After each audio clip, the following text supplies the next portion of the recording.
why was our thumbnail up there, except that he likes us, I guess. Thanks, Alex. Absolutely. We're so likable. I think that's it. I'm a Christian. I'm even a pastor. So naturally, I'm going to disagree with a whole lot of what Alex O'Connor says. He made his whole reputation in an industry on trying to shoot holes in religion broadly and Christianity specifically. But he just released a video taking Christians to task, and I couldn't agree more. He and I hope all of you have found common ground in a principle that goes in after he talks about this stuff that I think is important to really lay down and get our heads around. And I love his opening, by the way, so check this out. Right, can everybody just chill out a little bit, please? Alex O'Connor just admitted it. Christianity might actually be true. He debated Christians for years, then admitted this about Jesus. Did Alex O'Connor convert to Christianity? Alex O'Connor is no longer an atheist? Alex O'Connor, no longer an atheist. Here's why. Alex O'Connor, no longer an atheist. Here's why. Part 2. Alex O'Connor just admitted this about... Okay.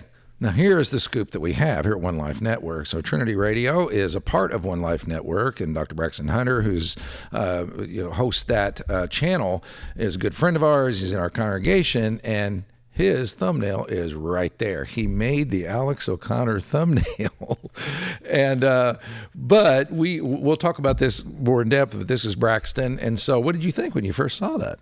Well, actually, I was pleased because I've had conversations with Alex before. We were supposed to debate the topic several years ago, and we didn't get the chance. So I was honored more than anything else, although there is more to say. Okay, there's more to say. So just stay tuned for that. But we have an insider view of some of what's going on. Watch this. Christianity. Did Alex O'Connor change his mind about Christianity? Are you ready to die, cosmic skeptic? Okay, that one actually sounds a bit like a threat, but I'm sure it's driving at the same thing. Okay, so what happened? Something super significant must have gone down to cause all of this ruckus. Well, I'll tell you. I recently had a conversation with Bear Grylls in which he asked me where my study of Christianity and theology has led me, and I told him, wait for it, that I think Christianity is more plausibly true than the new atheists do and than I did when I was a teenager. Can you believe it? But you've had such a journey and you've met so many amazing people and you've debated so many different angles and things. Yeah. Where's it led you to? It's led me to, well, I used to be quite on board with the new atheism stuff. I've spoken about this a lot on my show. What does that mean? You know, like the sort of Richard Dawkins, Christopher Hitchens, it was really popular, the debates that they were doing, they called it new atheism. Yeah. And it was this body of atheist thought with the God delusion and this kind of stuff, which was really popular. And it had this sort of quite strident, debate me bro kind of attitude. And I was really swept up by that. I thought that was really exciting and cool. And I was beginning to sort of shake that off and grow up a bit, essentially. And then running the podcast, what I've realized is that this is far more interesting and intricate. And I would say plausible than I'd given it credit for before. So, I'm still not a Christian. Not true, not even plausible, but just more plausible than I thought when I was a teenager. And it was actually a clip of this moment which went out on my second YouTube channel that caused all of these responses. I mean, can you believe it? A non-believer in God, like me, is willing to attribute more plausibility to Christianity than someone like Richard Dawkins or Christopher Hitchens, or indeed his own teenage self. Can you believe it? I mean, I can't think of a single explanation as to why that would be the case, except that he's secretly on the verge of some kind of grand conversion. No, he's too clever for that. He would never become a Christian. It must be that he's realized Christianity is cool again, and he wants to capitalize on an increased viewership by leaning into Christianity, thereby making a whole lot more money. Okay, so here's what really happened. Now, we, Braxton and I together did, and it aired on Trinity Radio. We ran that clip, and that was our thumbnail. And again, I agree with where he's going with this because he's kind of taking people to task. He's got all kinds of reactions. Some people are saying, he became a Christian, he believes now. And others, atheist friends are saying, what in the world? You almost like you betrayed us. And others are saying he's capitalizing and all the rest. But Braxton, I'd like to get your angle on with the thumbnail that we did, because I kind of panicked a little bit because I was like, oh gosh, did we say that? Did we make that claim? I didn't think we did. So I went back and watched, and I encourage you to watch our footage of that because we thought it was really interesting and good. did. And something that he points out, but that you had to remind me of, was where that clip came from. Yeah. So as he just said, this is a second channel that just where he posts clips from his discussions, debates, and things like that.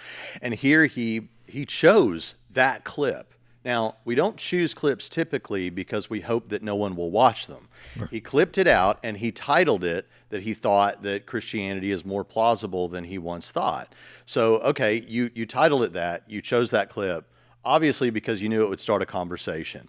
Now, again, I agree with you, Brett, on everything you're saying about, hey, we don't need to imply things about him or say things about him that aren't true. And if Christians are saying, oh, well, he's already a Christian and things like that, or about to be a Christian, well, that might be hopeful, but it might be deceptive what they're saying. But we didn't say anything like that in the clip. The most we said was at the end, hey, let's pray for Alex. Fact is, our thumbnail, mirrored his pretty well. He said it's more plausible than I once thought. The thumbnail said more plausible than I once thought, or something like that. And the title was the most provocative thing. Famous atheist admits this about Christianity. Well, he did admit that about Christianity. But in the video, all we really did was just talk about the new atheism and a little bit about textual stuff as it relates to the Bible and how you approach Christians with that. And then we talked a little bit about what we would go back in a time machine and see in biblical history if we could do that. So there was nothing like that. So my thumb and title mirrored his thumb and title, and there was nothing in there that the things that he's calling out right here. So why was our thumbnail up there except that he likes us, I guess? Thanks, Alex. Absolutely. We're so likable. I think that's I think that's it. That's the main issue. But let's kind of listen to him go into more of his critiques of his critics. If you've watched my channel for any amount of time, you'll know that I'm quite a staunch critic of Christianity and religion and theism in general. And when I was like 17 or 18 and I started making videos, I was a lot more forthright with that atheism. I thought that atheism wasn't just true, but beneficial for society. I thought that religion was harmful. I was really in line with the new atheists like Richard Dawkins and Christopher Hitchens, who influenced me greatly into a position that religion is just this utterly irrational and evil force in the world. In the past decade, I've come to see this as something of a shallow view. I think it depends on the religious tradition, because they're quite different. I think it depends on the time in history. I think it depends on the cultural context. And yeah, of course, any historian or sociologist will tell you that it's never as straightforward as I think the new atheists made it out to be. But also on the point of God's existence, I also think that the new atheists didn't really give enough credence to some of the arguments for the existence of God. Richard Dawkins, for example, in The God Delusion, spends 2 pages on Thomas Aquinas' famous 5 ways. 2 pages. And I think in a way that doesn't properly deal with the significance of the arguments that Aquinas was putting forward. Now look, I still don't believe in God. Okay. This is a huge point because I remember when the new atheism came out as early 2000s, and one of the criticisms at the time that we were making from the Christian side of the line was these guys kind of don't know what they're talking about in the sense of, and this is what we talked about on the video where we were talking about his plausibility thing. And I liked the fact that he learned that himself, even though we knew he's holding to his unbelief, but he's framing it a lot different. He's not doing these violations of a great point about, Thomas Aquinas is one of the most brilliant people that's ever lived, period. No matter what you think about religion. I mean, he's just seen as this masterful mind. And so, Richard Dawkins coming along in 2 pages dismissing him. Okay. But Alex O'Connor is thoughtful enough to recognize that. And I think that's kind of the main drift we were going for from what I remember, right? Yeah, I think so. And to tell you the truth, I actually, his reaction here is, well, hey, the Christians are saying that I'm going to be a Christian, and the atheists are wishing I was like my old self and all of that. And my reaction is, I understand both sides of that. Now, that doesn't mean you need to deceptively, as a Christian, say that something's happening with Alex that isn't happening. But I understand and don't really blame either side for wanting him on their team, because we care what Alex thinks, because he's a winsome, interesting, thoughtful guy with all of these things. But I will tell you this, we will I may end up clipping some of those things out because in context, because that's helpful when you're talking to people on the internet who are atheists or people in your life who are atheists, and they bring up some of these things like, well, all these arguments have been totally debunked and nobody takes them seriously, to say, oh, actually, have you heard of Alex O'Connor? He's a well-known non-Christian, and yet we see he takes these seriously. I think that's a relevant point to make. And I think sort of the reaction that he's getting may be catching him off guard. And I know obviously some of it, we do post things that we think people are going to be interested in. I mean, he's getting, I think he got within close to 1 million within 24 hours of this video. But there's a sense in which I think people are so polarized now that it's, if you even acknowledge that the other side has a point that's at least halfway compelling, you're somehow selling out or something, which is ridiculous in the end. I think you and I were talking about the suffering thing. Well, of course, I've had to do funerals for children and teenagers and that kind of thing, and you go through that stuff. I understand where people are coming from. I don't think that results in God's not there, but I at least know how they arrived there. And I think that's what he's saying. And some people just can't, if you give any quarter at all, you're compromising. I say that to our students, and I say it when I speak in churches, when we talk about the arguments from evil. I say, look, this should give Christians pause. That doesn't mean that God doesn't exist, like you said, but it should be something that you approach with a reverence for how serious these issues are, because Christians will think of this sitting in the pew, why would a good God allow suffering, even if nobody ever brings it up to him as an atheist or something.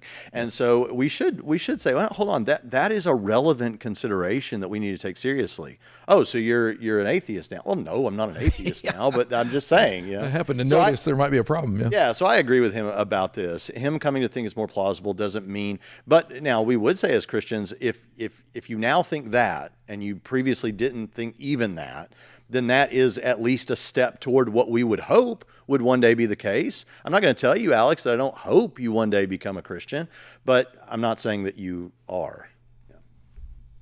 Like, I just don't think that it's true. But what I will say is that when I was 17 or 18 and I was swept up with this kind of material, I thought that all of the arguments for God's existence were complete nonsense, and that all the arguments against God's existence were an epitome of perfect rationality. I've now come to prefer the term agnostic over atheist. I mean, it's a problem in itself, even trying to define what God is and what God would look like, but I think there are good reasons to believe in God. I also think... Now, Braxton, living in the world that you live in with interactions with a lot of these, that's kind of significant all by itself. And him making that distinction, going from atheist to agnostic, is that fair to say? Yeah, because one of the big moves that's been going on since the new atheism, and well, really before that, but it got really popular with the new atheism, was this idea of, well, I'm not holding the position that there is no God. I'm holding the position that I don't know whether there's a God.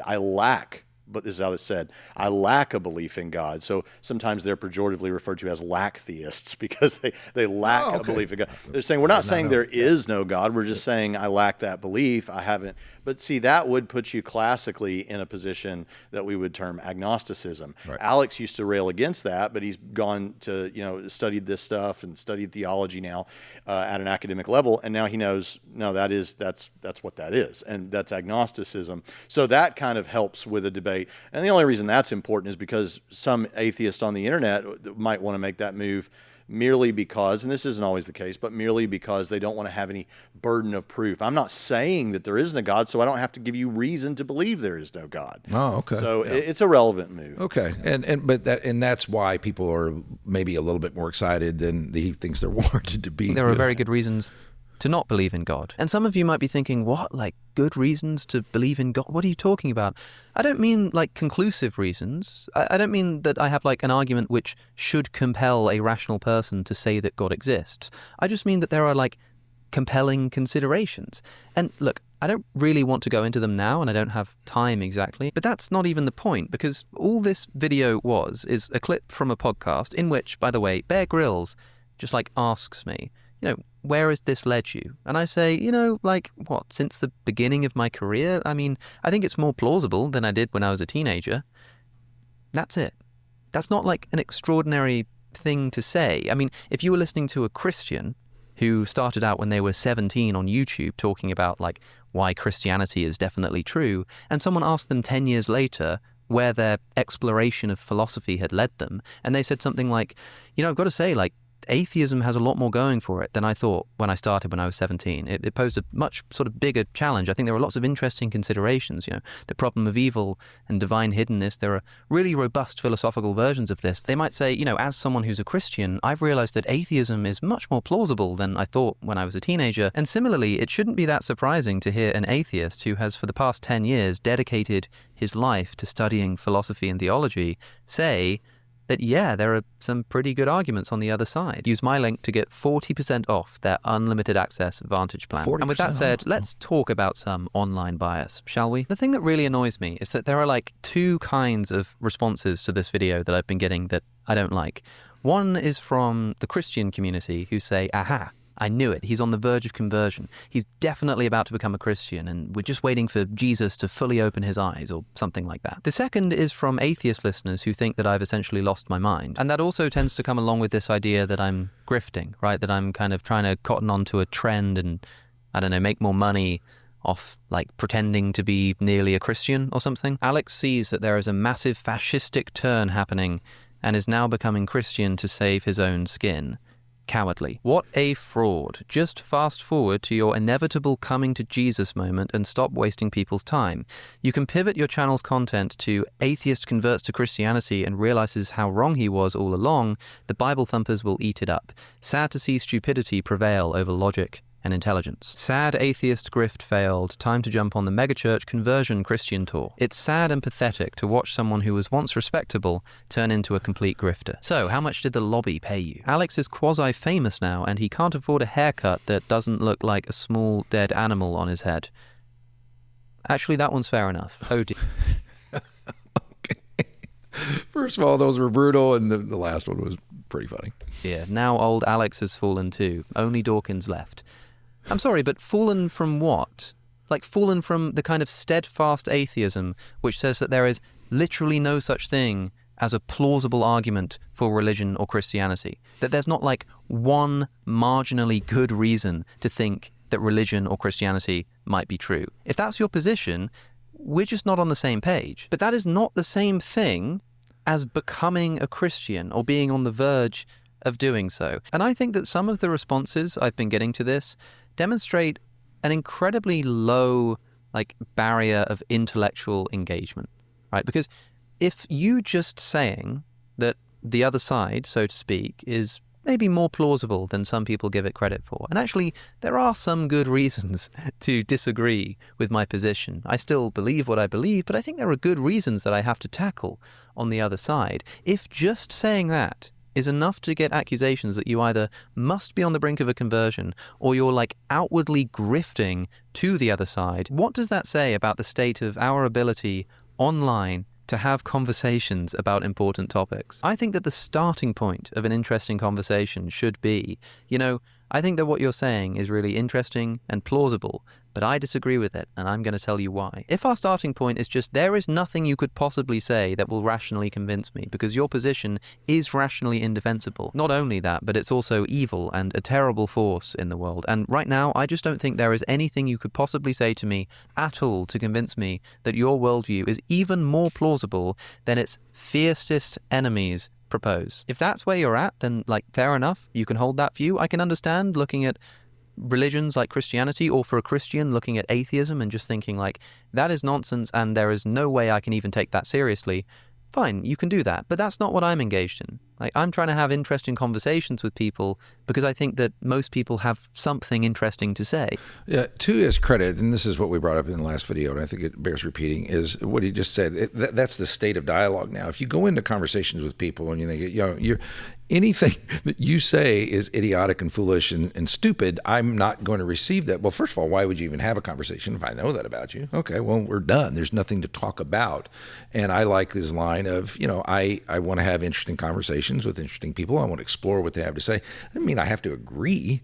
If no one can get married if you did that. I mean, there's this whole thing of someone else sees things differently, and having to in dialoguing, him discovering, I used to have this image. I know that's what happened. I used to have this image of Christians, and because Dawkins and those guys were very much on the Christians are idiots, just kind of period.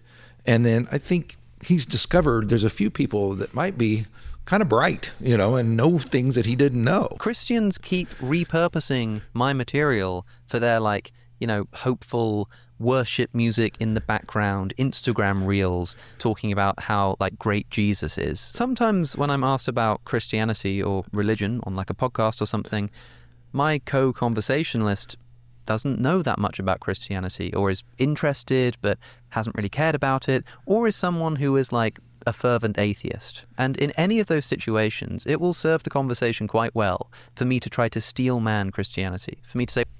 And this is so critical and so important, because steel manning Christianity, and here's the principle I wanted to get to that I talked about at the very beginning that I feel very passionately about, is no matter what side you are on, you have to follow what I would call the law of intellectual integrity. Integrity, just not only by itself, that's a thing you ought to have in your life, but intellectual integrity is being willing to say, okay, and I try to have this from my own, because it's centered in my Christ-centered worldview. I believe there is such a thing as objective reality. I believe that people can think about those things and reach those conclusions that are accurate to the world. But we have to do that, him going on both sides. I mean, the atheist comments were pretty brutal, just automatically. But at the same time, him talking about Christians kind of pulling quotes and putting the music behind it, pulling them out of context, that's not okay. Even if I believe, we're trying to reach people for Christ, you can't reach people for Christ and do it in a way that lacks integrity and pulls people out of context and does manipulative things and all that kind of stuff. You have to stay committed to that. And I think he's kind of run into the buzzsaw that we all need to be cautious on. Yeah, and I don't know who made the clips. There's a clip that he covers in this video. I don't know if we'll get to it, where we see that, he does make a good case that he said something that sounded really beautiful about Christianity, about something Jesus did, and then immediately after, where they didn't clip this part, right? But he said, actually, I don't think that's supposed to be in the Bible. It's an interpolation. Well, to my mind, he kind of demonstrated that person did that somewhat deceptively. Yeah. And what I want to say is, first of all, anyone who's doing that should, if you're a Christian, repent. That's not how we're supposed to be doing things. But on the other hand, I just want to say real quick that there are a lot of young people who are making YouTube channels right now after school and YouTube video content, and they may not be so mature right now. So it's good that we have this conversation to tell them, don't do that. Get people in their context. Alex is really helpful in what he's saying just because he demonstrates what a search for truth looks like. Yeah, and as he does that, he has his worldview's expanded, and he's talked to very intelligent people, and he's learned a lot, and he's moved, in our view, moved closer to the ultimate truth. But he can do that by pursuing the truth. It doesn't have to be done in any kind of fake way, any of that kind of thing. And that's what intellectual integrity is all about. Which actually was the point of our first video. The only thing we said about Alex himself in the first video was basically this guy looks like he's looking for truth and doing it in a way that makes sense. So I applaud that. Yeah, and that's very refreshing, and that was our point. And it is refreshing that people that want to have those dialogues. And so if you love having those kind of dialogues, we say at One Life Network, we want to be where faith and curiosity meet. And so you can go to our Patreon where you can ask questions and interact with others that have the same kind of curiosity. And we're hoping to have the spirit that Alex himself has demonstrated in that. So go to that and please like and subscribe, because we enjoy these conversations as well. See you next time.